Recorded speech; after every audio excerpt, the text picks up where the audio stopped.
got a face only a mother can love. It's not the most beautiful car in the world, and it's not trying to be, if you ask me.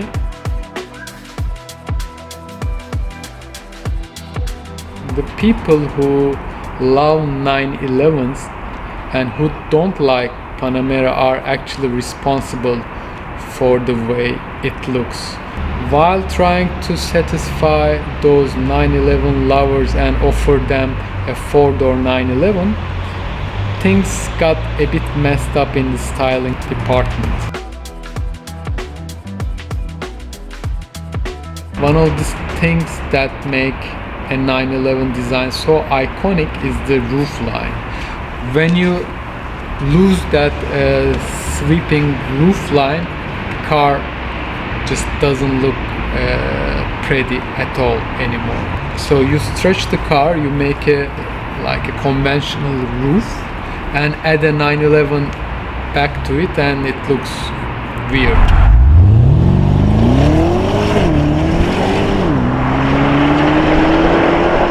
My friend has already pointed out most of the things you would like to know if you are in the market for a Panamera. So please do watch the video if you are interested. I will put the link in the description below. But my opinion would be, I mean, if you are not bothered with the looks of the car and if you have the cash to afford one, I mean, you should just go and buy it. I would prefer it over an S-Class or a 7 Series any day. Okay, it doesn't look very beautiful, but it's got character. I mean, it's different than any of the other cars. You can very easily mistake say Hyundai Genesis for an S-Class nowadays, but the Panamera Turbo or Panamera for that matter, any of the cars, they just stand out. So if you are really style conscious, you should not worry too much when you just sit inside the car, because okay, the car is not one of the most beautiful cars in the world, but when you sit inside, it's got one of the most beautiful interiors in the world. Everything is really nice to touch. The quality of the materials, the styling is really amazing.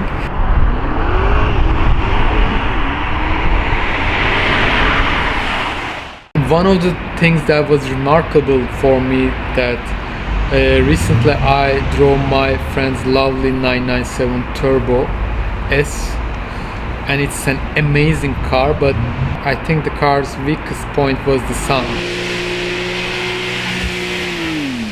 But with Panamera Turbo, even though the engine is muted with the turbocharger because it's a big V8, you can still hear the rumble of the V8 coming on the background. So it's got a very pleasant sound, and I'm sure it can be amplified, but just by some simple exhaust hacks or just replacing the mufflers, etc.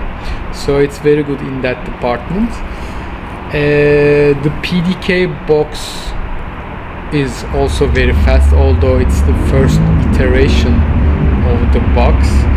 But the detail about the car that gives engineering a bad name, a thing certainly you wouldn't expect from Porsche, are those shift buttons on the steering wheel. I mean, they are just awful, to say in a polite manner. I mean, it's really amazing that how they insisted on producing such buttons since Tiptronic times. And the funny thing is, the more primitive looking Tiptronic buttons actually function a lot better than the ones you see here. I mean, so my advice would be, get a car with the pedals if you are getting an auto Porsche.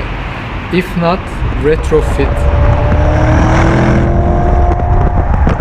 the steering wheels with the pedals can be retrofitted to even Tiptronic cars. So if you are driving a PDK, it's a shame, you know?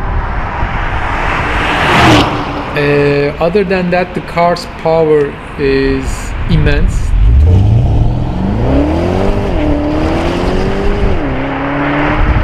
The torque is immense.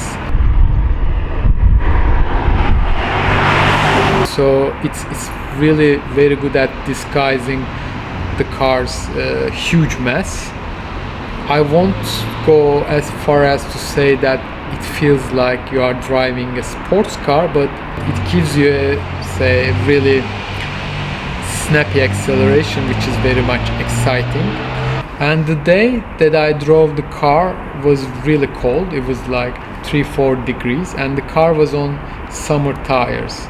Even though it's four-wheel drive, it had some slight true acceleration. Of course, I was not able to test the handling capabilities of the car through the corners in a 20-minute drive, but I felt like even if it were to slide, I would be able to control it without too much difficulty, because the car has a wide track as well as a very long wheelbase, so it doesn't feel as snappy as a 911, say. So it would be a fun car to slide it around while, you know, getting out of the roundabouts, etc. Another thing to remark was the quality of the ride. I was actually very much surprised. It was the first time that I have ridden an air ride car, so in the normal mode it's really very soft and pleasant, but it's a very, very expensive system, and my friend experienced some problem with one corner of the suspension, so it's not cheap. So keep in mind that the comfort doesn't come cheap in that car, but it was just like a caddy, you know, it was more caddy than a caddy. So it's really got that magic carpet ride you would look for in a luxury sedan car.